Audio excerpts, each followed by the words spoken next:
Muito bem, galera, continuando, vamos falar de avaliação de desempenho. Esse é aquele assunto que geralmente deixa o colaborador apavorado, o gestor mais ainda.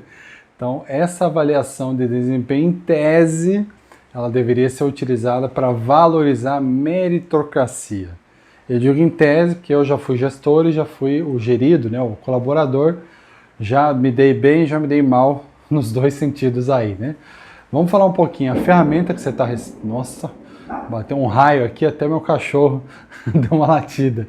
Então, qual que é o intuito da ferramenta que você está recebendo aqui? Mas Berber, na empresa que eu trabalho aqui já tem uma ferramenta. Legal, então você vai poder aprender, estudar mais profundamente alguns conceitos, desculpa. Berber, aqui onde eu estou é uma pequena empresa que eu estou vendendo consultoria, os caras nem sonham em ter uma ferramenta dessa. Pode parar. Então, se tem mais de 2 colaboradores, tem mais 2 pessoas lá, tem que ter uma ferramenta para avaliar desempenho. Bom, quais são os tipos de avaliação de desempenho? A gente vai falar de algumas delas, né? Uma delas é a avaliação de desempenho de pessoal. É quando eu, gestor, sento com cada liderado e ali eu faço um PDI, né? Um plano de desenvolvimento individual. Qual que é o benefício? O benefício é que é uma análise individual. Então, eu gestor, bater um papo com o meu liderado, e é mais criterioso, assim, é um formato assim, ideal. Qual que é o problema? O problema é que nem sempre a gente consegue, né? Então, às vezes, uma coisa é eu ser gestor de uma equipe com 6, outra é eu ser gestor de uma equipe com 30. E aí, como que eu vou sentar uma vez a cada 3 meses para conseguir fazer uma avaliação de desempenho legal, assim, com cada colaborador? E aí? Outro modelo, autoavaliação de desempenho. Então aqui tem um perigo, né? Que é a certeza que você está se avaliando corretamente. Então às vezes a gente é meio romântico conosco mesmo e a gente só vê o que presta e nunca vê o que tem a desenvolver. Qual que é o benefício de uma autoavaliação? Essa autocrítica é sempre um bom exercício quando ele é feito com honestidade, né?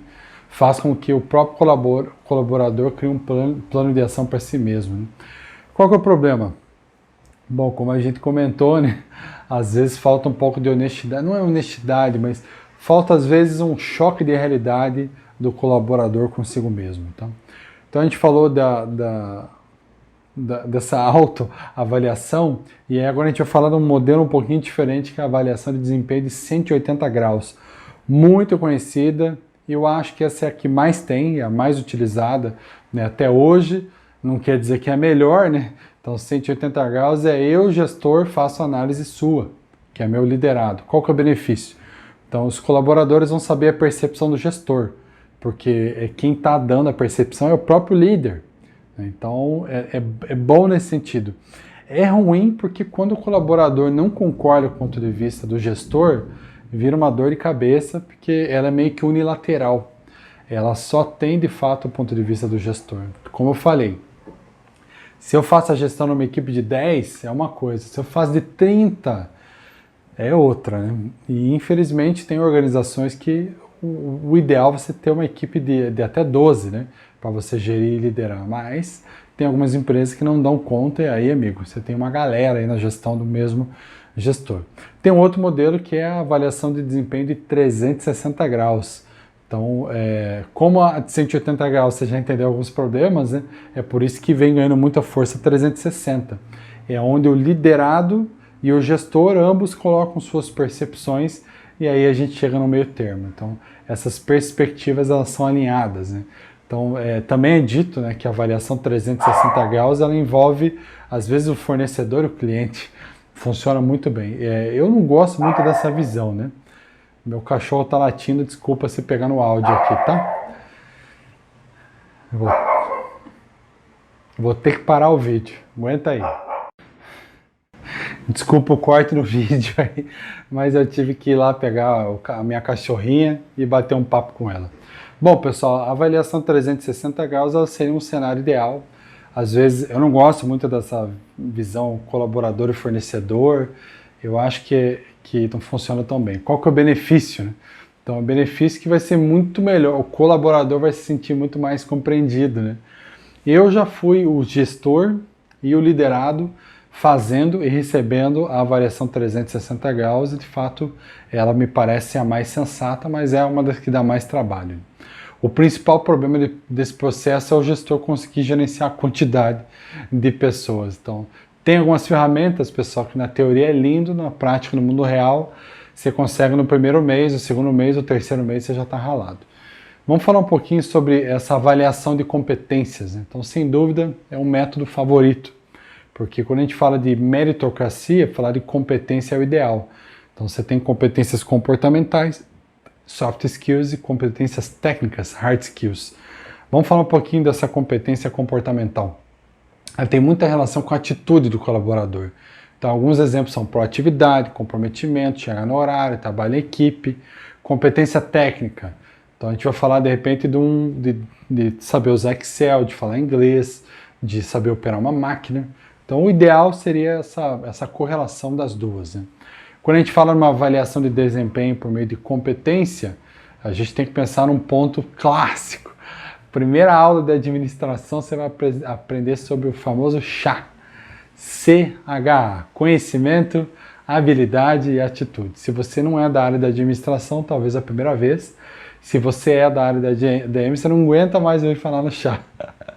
Mas ele funciona muito bem. Então, na prática, quer dizer o quê?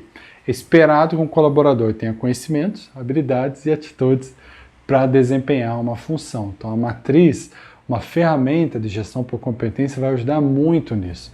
Por exemplo, vamos dizer que eu tenho uma função mais técnica na minha equipe, que eu preciso de uma pessoa que mande bem no Excel. Nossa, tem que ter conhecimento em Excel, tem que ter habilidade em Excel, tem que ter atitude para saber usar o Excel. Pessoal, quais são alguns problemas dessa gestão por competência? É difícil padronizar o entendimento, né? Cada pessoa da equipe tem uma competência, cada um de um jeito. E tem algumas que não querem desenvolver certas competências. E aí? E aí é o gestor batendo esse papo real, dizendo: fulano, Márcio, para você chegar aqui, eu preciso que você melhore essa competência. Vamos fazer 6 passos aqui para listar um processo dessa gestão por competência. Primeiro, definir uma metodologia. A gente falou várias aqui. Escolher os critérios de avaliação, determinar a periodicidade. Assim, acho que é bem sensato a gente pensar num feedback trimestral. O ideal seria menos, né, mas a prática, né? Fazer a avaliação de desempenho, documentar a avaliação de desempenho, definir um plano de melhorias ali, trabalhar a meritocracia. Quais são alguns cuidados que você tem que ter? Bom, nós estamos falando de pessoas, relatório é importante, número é importante, mas a gente está mexendo com emoção, com o sentimento, então essas ferramentas elas são boas, porque às vezes você gestor, você não quer ferir o coraçãozinho lá do teu liderado, e ali fica tudo preto no branco, fica tudo documentado, ajuda muito a você ter argumento para dar um feedback. Outra questão é que às vezes o gestor ele tem medo de entrar numa dividida. Então essas ferramentas de desempenho vão ajudar muito a tomar alguma decisão. O que acontece é que algumas empresas vão optar por desligamentos. Então ela vai dizer lá, equipe, nós temos que reduzir aqui 10% do quadro de colaboradores. Qual que vai ser uma medida? Vai pegar esses documentos, esses relatórios e vai ver quais estão abaixo do esperado e eles vão ser desligados. E infelizmente ou felizmente, no mundo real é assim que funciona. Beleza, galera? Vem comigo, vamos para o próximo vídeo.